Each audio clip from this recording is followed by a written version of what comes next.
Hello there, and welcome back to the Codex. Today we're going to be talking about a interesting ash build that I have for you today. Let's go ahead and hop into that. So here is the ash build that we're playing around with. This is a Bladestorm focused build, although you'll see once we get into the gameplay of a mission that you can definitely still utilize weapons to your advantage. So if you look at this, one of the first things you might notice is that it has two strength mods on, which a lot of ash builds typically don't need any strength if you're just relying on invisibility, for example. But as a Bladestorm build, one of the things that we're running is we replaced this first ability with Banshee's Silence, and we're running Savage Silence. If you hover over the ability here, you see that it does scale with strength, and it says that it's nearly a 700% finisher damage bonus.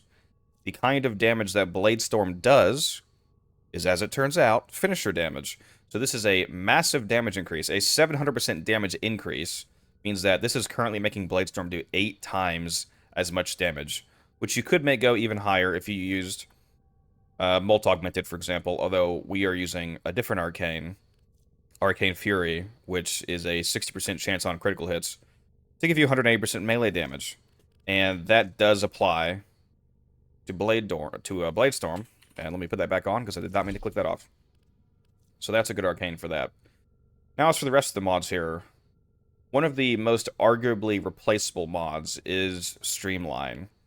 Now, running just base efficiency with the potential cost of continuously recasting Silence and Bladestorm could look questionable, but once you see how much energy you get from Equilibrium and from the companion that we're using, you might understand why I say it's potentially replaceable. It does make the build more comfortable if you keep it on, but if you did want to replace this, you could put on one of the Augur mods, for example. You could put on Augur Secrets to get a little bit more strength for that multiplier. You could put on Message to, not have to manage recasting as often. Things like that. There's a whole lot of mods you can replace it with. Again, I am running Equilibrium. Equilibrium paired with the companion that I will show in a moment here makes this build have essentially all of the energy that you need. We are running Prime Continuity for our duration, especially to partially counteract the negative duration from Transient Fortitude. You do want some duration so that you don't have to essentially spam Silence. You want Silence to stay up for a decent duration because, again, this is your massive multiplier. Rolling Guard is very good here. Even though you will be invisible pretty much the entire mission, if you ever have any downtimes or any quick moments before recast, like say, for example, your Arcane Trickery doesn't go off and you have to cast your regular invisibility, being able to get that roll in to make you invulnerable can give you the time that you need to respond without having to worry about getting one shot. It also cleanses statuses off you, which this build is very prone to dying from statuses once they're on you because you don't have any actual health tanking on, which means that if you do get a slash proc or if you do get a heat proc, being able to cleanse that can save your life. Now, speaking of the other arcane, Arcane Trickery here is on finisher kill, 50% chance to become invisible for 30 seconds. Again, Bladestorm kills count as finisher kills, so if you keep Bladestorming, you will keep refreshing Trickery, and you will be invisible for free instead of having to use Smokescreen, although do remember to use Smokescreen as a backup if Trickery goes down. Even with this only lasting 10 seconds, if your Trickery goes down and you pop this, and then you Bladestorm everybody around you, you should be able to repop Trickery within 10 seconds typically. Now, Steel Charge is not a regular aura choice, especially for me, if you've seen my other builds, but since, again, it is global melee damage increase, it does affect Bladestorm. It also gives you more capacity, so why not? In fact, if you weren't using this aura, you would actually have to form the main build once more to fit. So that is another benefit of using this, along with it actually boosting the damage of the build. And then, of course, Prime Surefooted and the Exilus, if you own it. If you don't own it, again, as always, you can use regular Surefooted, you can use Handspring, you can use whatever alternative replacement you want to throw up there until you hit that 400-day login. Let's take a look at the weapons that I'm going to be utilizing with the build here. So just to really feed into the, the ninja stealthy theme, I figured, why not use a bow? So we're using the Paris Prime. Now we are going to use the Paris Prime Incarnate, so maybe blasting powerful exalted waves down the hallway isn't the stealthiest thing, but it's a good weapon. This is the build we are rocking with. It's a viral hunter munitions build with a Bane on, because we want to feed in to Ash's theme, basically, and what Ash is able to provide to the build.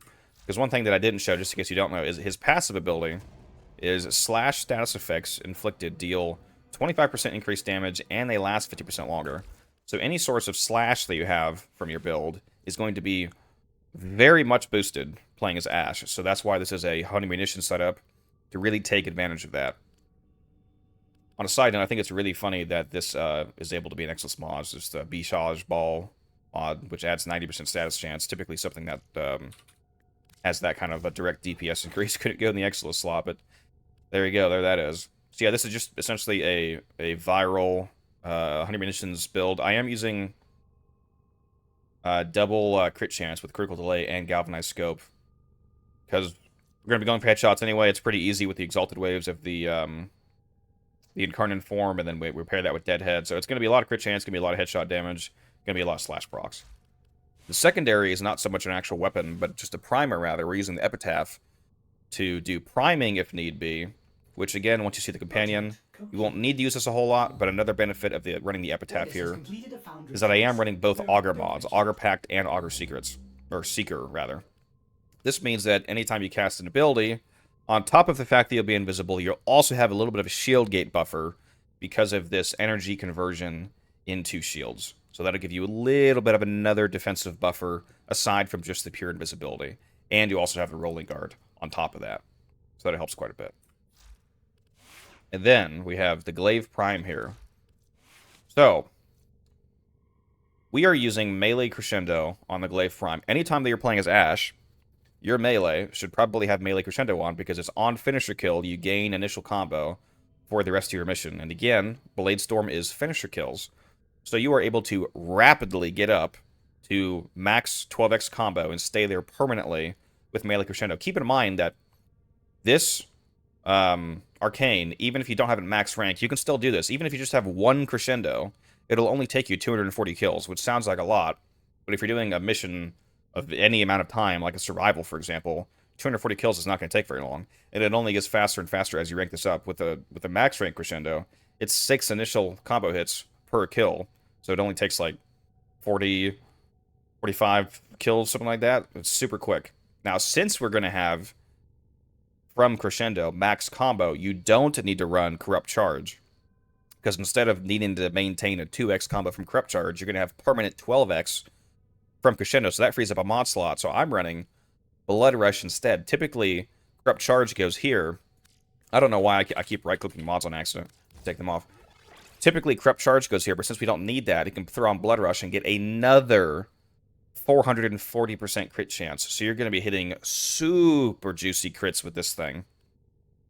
We're also pairing that with melee elementalist, replaces killing blow on most builds these days for these kind of heavy attack builds, because it's just straight up more damage. And then also, because we're going to be at 12x, we're getting even more crit chance from the secondary effect of a Gladiator Might. Typically, you're just running Gladiator Might because of the extra crit damage. But now they're going to be at 12x, you're also going to get that extra 110% melee critical chance. So that's very good. And then we are, of course, running Prime Smite for whatever you're currently facing. And again, this is a very slash-focused build, because that feeds into Ash's passive bonus effect of boosting slash procs. So let's go ahead and look at the companion, because that's the last thing I wanted to mention here. The focus school for this build does not really matter. I was actually looking at using Naramon for opening slam, whereas performing a slam as operator switches to Warframe and grants double combo gain for 20 seconds. It seems when I was testing it like it might be bugged with crescendo and make crescendo not stack properly. So maybe don't use that. I'm just going to switch back to Matter Eye, because again, you can use whatever focus you want for this build. So we are using a Panzer for this build for basically 2 reasons. One, we're going to be using viral quills, so it's going to be spreading free viral all over the map, which you can also do with your Epitaph if you need to, quickly and on the fly. Because of the fact that basically the entire build is focused on slash proc damage, these free viral procs everywhere is going to be a free 4x damage multiplier, basically, to those slash procs. So this will be a enormous damage increase, more than quadrupling your damage, just from your companion slot. So that's super good. And then the other reason primarily is going to be from Synth Deconstruct. Synth Deconstruct is able to trigger from these quills damage, and a lot of the enemies that you kill will drop health orbs, which will feed into the equilibrium that we have on the Ash build, providing you with, for the most part, essentially infinite energy, especially if you do keep that streamline on. And then, oh, and we are still running the Tenacious Bond plus Bite, just for that extra little bit of crit damage, of course, because, you know, more damage. Why not? Let's go ahead and hop into a mission here on the Cuba Fortress Steel Path and see what this looks like. Alright, here we are in the Steel Path Cuba Survival. To start off, we'll go invisible with his regular invisibility. And we'll do a rolling guard there, because you see I got a slash proc, so again, that pretty much just saved my life there. Now look at the damage that I'm doing, and then look at the damage after I turn on silence. 531,000. Did you see 701,000? 902,000. It just gets crazier and crazier as you build up that melee combo counter. Because, for those that don't know, by the way, another reason why the melee combo counter is important on pseudo-exalted melee abilities is that their damage actually scales up by 0.25 per combo. So when you're at 12x combo on Bladestorm, it does 3.75 times as much damage. So nearly quadrupling your damage just for sitting at max combo. And you will be sitting at max combo permanently thanks to Melee Crescendo. So that's a huge damage increase. Let's go ahead and try out... Not the Epitaph. Didn't mean to shoot that, actually. Let's go ahead and charge up the Paris a little bit here. And then go into the Incarna mode. And you can see how absolutely crazy that is. Do a few more Blade Storms to maintain our Arcane Trickery. You can see that's the timer up here. Oh, sorry, that's Arcane Fury. Arcane Trickery is that one, the 30-second timer. Yeah, the Paris Incarnon is a delicious amount of damage, especially from those forced slash procs from Honey Munitions paired with Ash. And again, just pop that silence. And again, now that I'm at 12x combo, look at how much damage this does. 1.2 million, 1.5 million, 1.1 million. Basically every slash hit over 1 million. And again, those are finisher damage slash procs. So that's going straight to their health. So that's pure health damage, ignoring all their armor. So if you're on Steel Path, which means that basically every armored enemy will have 2,700 armor, you are completely ignoring that 90% damage reduction that they have. So you're just seeing that health directly. Or you don't have to go through that extra 90% DR that most of the enemies are going to have. Again, your weapons do huge damage. Now let's throw the Glaive here. So the Glaive... Well, first let's refresh my trickery just in case. So the Glaive here is now at 12x. And again, since the Glaive explosions benefit from the multiplier, that's 12 times damage on the Glaive explosion, as well as all that extra crit chance. So let's see how much disgusting damage this does. Yep. That's a lot of damage. Just straight up 1.6 million red crit. And they just die immediately. The problem is that nobody here is going to actually be able to survive this hit to see how insane these slash procs are. That's the only problem with showcasing this build.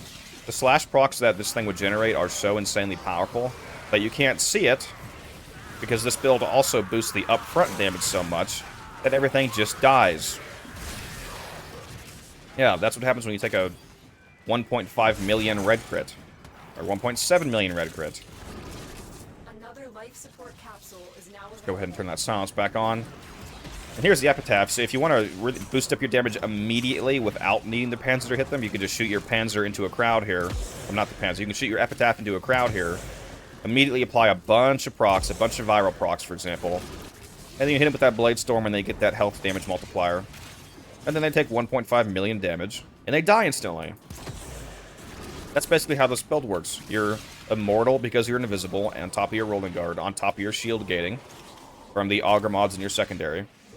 And then you just do insane damage that nobody can survive in the entire game, essentially. And you have infinite energy generation thanks to your Panzer, making so many of these dudes drop health orbs for equilibrium. Now here's the really fun thing about having 12x combo on a Glaive. Here comes an Acolyte. Another benefit of having silence on, by the way, is that they can't cast anything. So here's the Acolyte. You throw the Glaive at him, and look at that slash stick. So the initial hit destroyed half of his health bar instantly, and then essentially one slash stick was so strong that it just evaporated them. Now you saw there, I turned invisible because trickery wore out, so I did a quick roll, and I got the invincibility from rolling guard, and then it went straight into his smoke screen. That's a really good buffer, like I said, for getting back into your trickery, that rotation. So that'll keep you alive. I highly, highly recommend keeping rolling guard in this build. A lot of people would replace it because you're invisible, but I think it provides great backup utility for when you need it.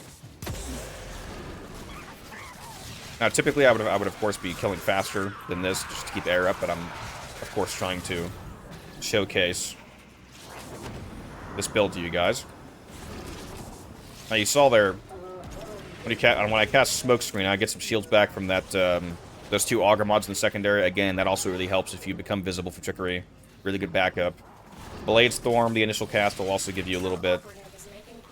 Teleport will give you a little bit. Speaking of teleport, if you use teleport like I just did right now on a marked enemy while you're Blade Storming, you can join into the Blade Storm, and you can become part of the animation.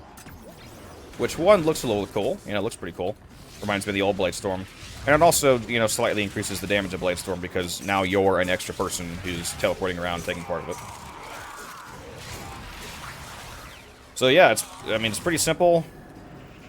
You can see the survivability is fine. You just literally stay invisible the entire time. The damage is amazing. Let's show off that insane Paris Incarnate again. Stack that up. See if we can actually see some slash procs here. There we go. Once I get a charge, I want to actually see one of these. Crazy slash. See, they're too weak. This build has too much of a damage bonus that it's hard to actually see how strong the slash block. At higher levels, like, you know, you get to level 500s plus, maybe they would survive the initial hit, and then you could start seeing those juicy hundreds of thousands and millions of ticks of slash proc damage, which again are made higher because of Ash's passive. Part of the reason why nobody is surviving this build. Yeah, I just want to make a quick video on that for you guys. I hope you liked it. I think Ash is underrated by a lot of people. He's, as you can see, dramatically better at killing than some people realize, and his survivability is also not an issue. Speaking of the glaive here, by the way, I know some people in the comments would typically say, like, oh, it's annoying to show a video showcasing a glaive build because nobody can get the glaive. It's been vaulted for so long. The glaive is coming back this month with the Ember heirloom returning, with Ember being unvaulted, and all of that. The glaive comes with her. So the glaives are going to be back around TennoCon, which at the time of recording is this month, just in a few weeks here. So if you want to get that glaive, grind out some Aya, you'll be able to buy those soon, and you can get this insanely strong weapon. Anyways, guys, that has been Ash. I hope you guys enjoyed, and I will see you in the next one.